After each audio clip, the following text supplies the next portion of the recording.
Hey, I'm Tyler Price, and I have my buddy Tyler Petersen in the 67 Bug today, and we are going to cruise around and talk a little bit about what we do. But first, if you haven't been to the Idaho Farmers Market, you need to go.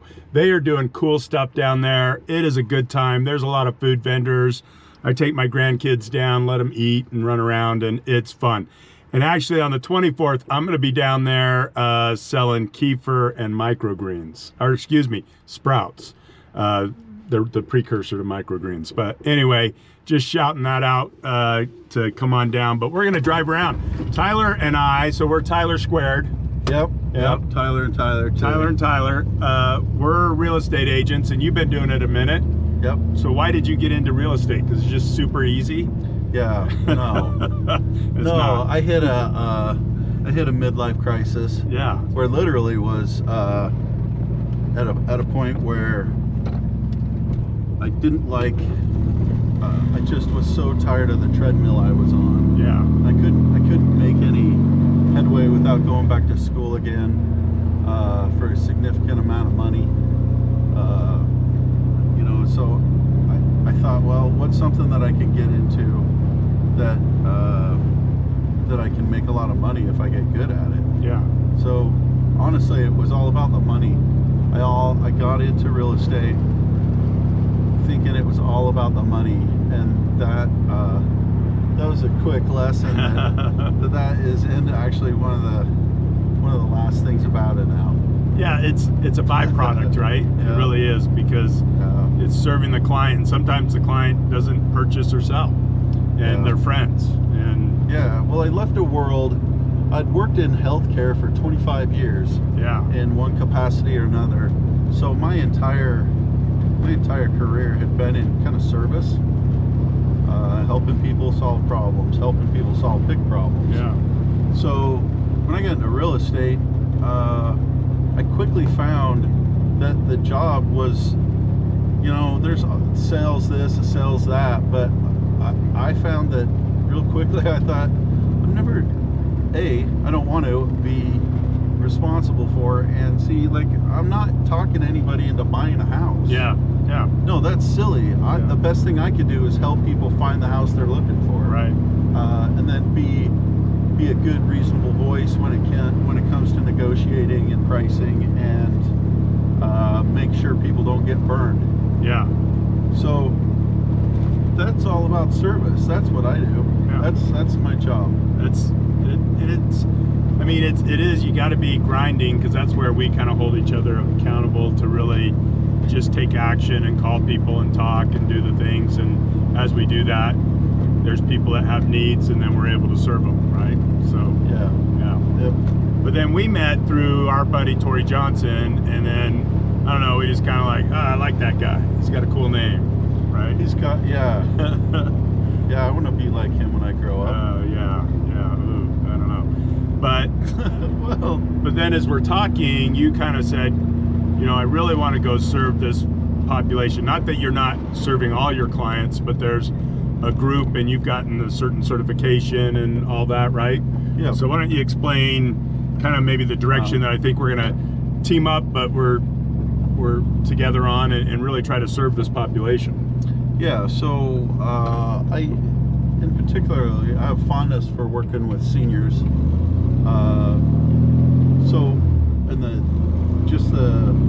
That population as a whole, for a couple of reasons. One, they really need someone to take care of them, and my upbringing, my grandparents were absolutely instrumental in my upbringing. Right. They were really important people. I owe everything to my grandparents, and so, like, I watch the elderly, and you get starting to resemble that group more and more. Yeah. But it's just about taking care of people who really need somebody to look out for them, because they're taken advantage of way too much. They need somebody who can do some dirty work sometimes. Yeah. And that includes mowing a lawn and moving rocks and hauling some garbage maybe once in a while even. Yeah. you know, everything in between. I kind of like that part of our job, you know, and it's not necessarily part of our job, but right. when you work with selling a home, a client needs a lot of things, and it's not just a sign in the yard. So it's all the services to get it ready to sell, fixing all the problems that you didn't fix because it's kind of a pain to get them fixed. But now it needs to be done, painting, fix-ups. So you have all of that stuff, right? But then on top of it, you have, if I'm working with seniors, sometimes they're going into nursing homes. And so then there's all those complications. Well, now you got to trust somebody to take care of your home for you. So I kind of like that. Yeah, and I think, you know, having gone through it with watching my dad, his health deteriorated. My mom worked really hard. I worked really hard with him, and you know, he ultimately passed. And now my mom's kind of facing some dementia and things of that nature. And as siblings, we're kind of, what do we do here? And my older sister is doing a great job with our mom right now, but there is that whole, what do you do? Because you know, it's really difficult to say, hey, they're okay, they can take care of themselves. That's what we want to say, because this is our super, you know, Superman or Superwoman in our life, and now they're kind of up against it. And so really it's looking at the house and saying, hey, is there a way to make this house so that they can stay in it? Because I think that's people's preference. If they can't, then what does that look like? So really we're trying to put together services of things that we don't do, but in the case of dementia and Alzheimer's, there's some great things happening right now with diet and exercise and other things where they're really looking at the blood and saying, okay, if we do these things, they're getting maybe not a complete reversal, but sometimes even to people getting back to high functioning. So anyway, I just think that's a great population, and having personally going through it, it's no fun.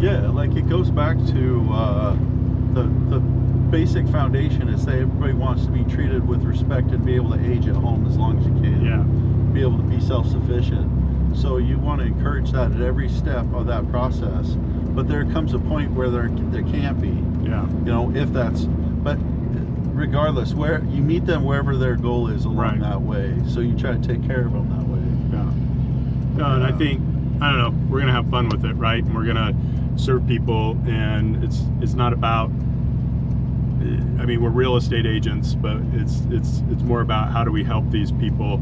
And again, going through it, I can tell you it's stressful, and it's, you know, for the parent, but also for the children. And it's like, well, what do you do? And some of the options are, well, you know, depending on where they are, let's put things in the home, let's bring some people in a couple times a week, let's have them sell the house and move in with us. I mean, there's just all these, our nursing home, as you mentioned, but there are just a lot of moving parts that when you better understand it, you come together and you start giving them that respect and dignity that they want. Right? That's why we get, that's why we become important, because we can connect services and people with the right services. Because you don't know, a lot of times when you're trying to help a parent in this, you don't know what you're doing. You know, you've never been through this before, and all you know is, holy crap, we got to do something with mom or dad, and there's a problem with the house, and I don't know what it's worth, and how do we deal with all their stuff? And it just goes on and on. Well, like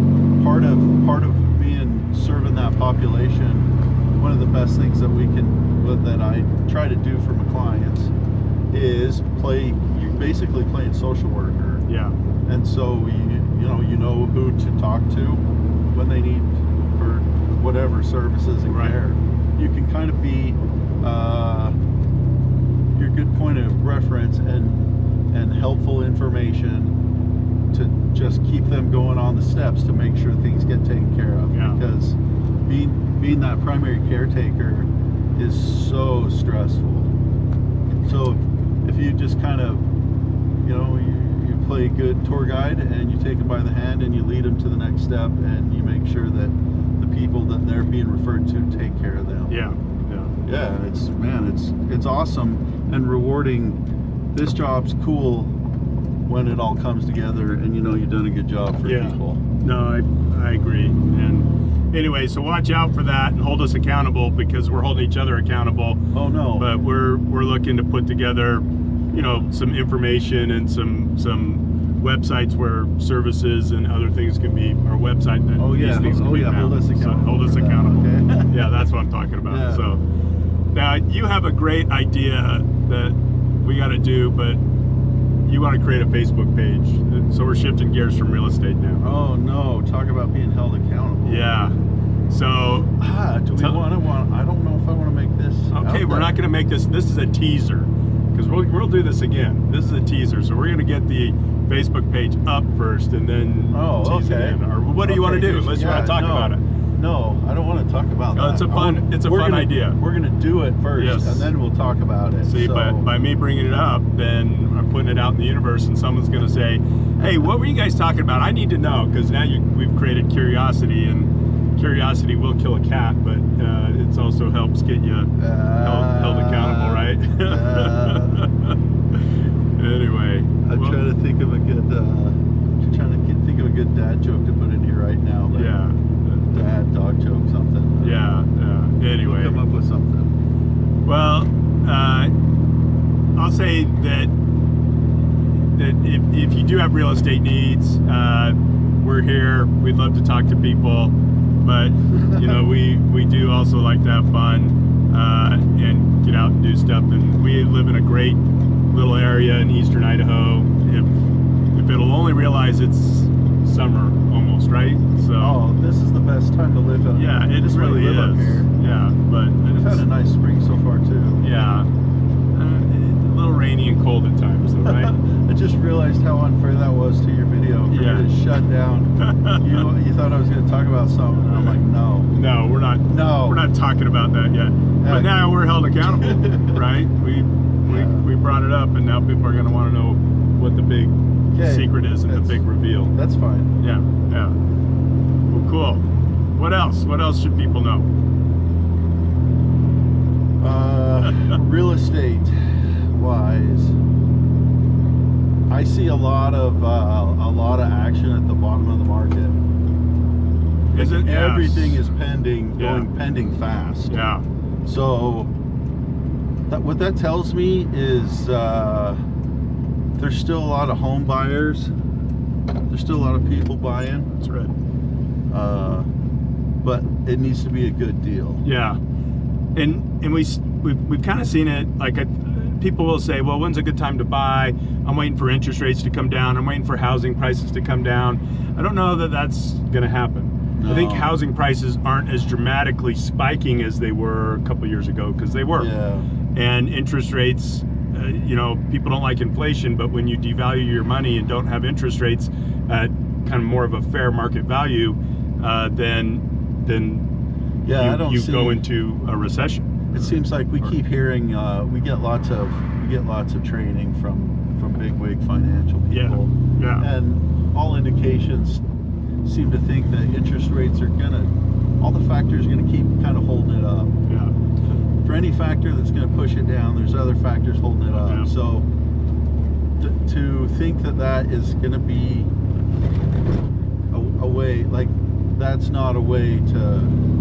I wouldn't think that's be a good plan. No. On getting a house is waiting for that interest rate to come down.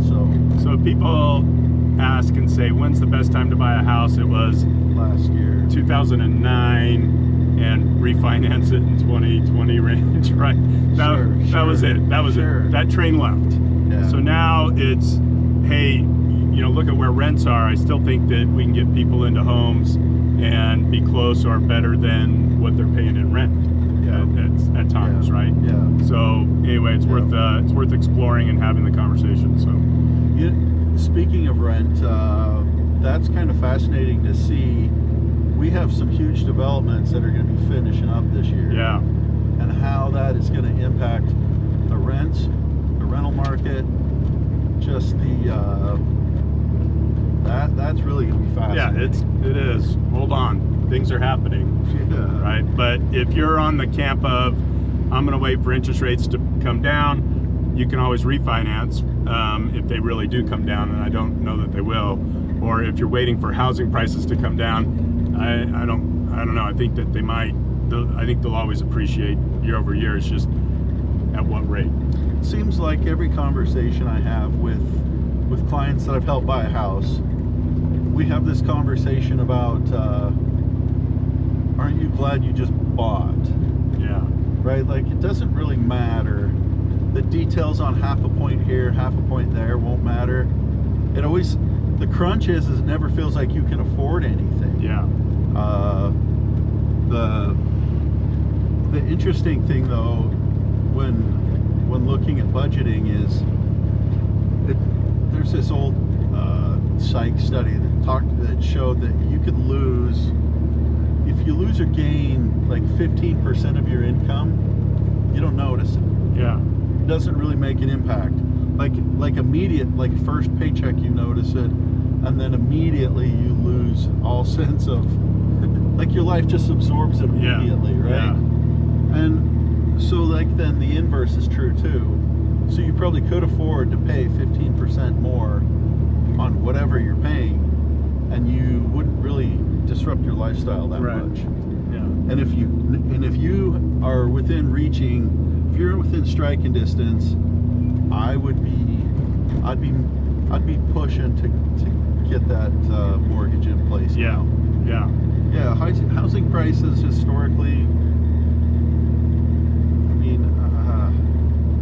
everything crashes, it seems like we got more problems. Yeah, that's not a good thing. It's not a good thing at all. Yeah.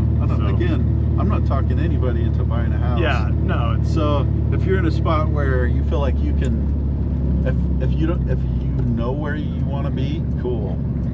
If you're not sure where you're at, let's talk. To a lender. Let's talk. We got people that doesn't cost anything to talk to and can get a really good idea. Yeah. So, well, cool. Well, I'm Tyler Price. This is Tyler Petersen. We're Tyler Squared. Yeah. And we have a big announcement that we're not going to talk about today, even though I was going to talk about it. Man. But now we're held accountable. Okay, for next video. Next video. But I will say this, the farmers market in Idaho Falls has blown up. They're doing an amazing job. Come down, check it out. I will be there on the 24th. So if you come down on the 24th, stop by and say hi. I'll be selling kefir and sprouts. So anyway. I might be on my bike driving through. All right. Riding through. I usually do. Good. Well, have a great day.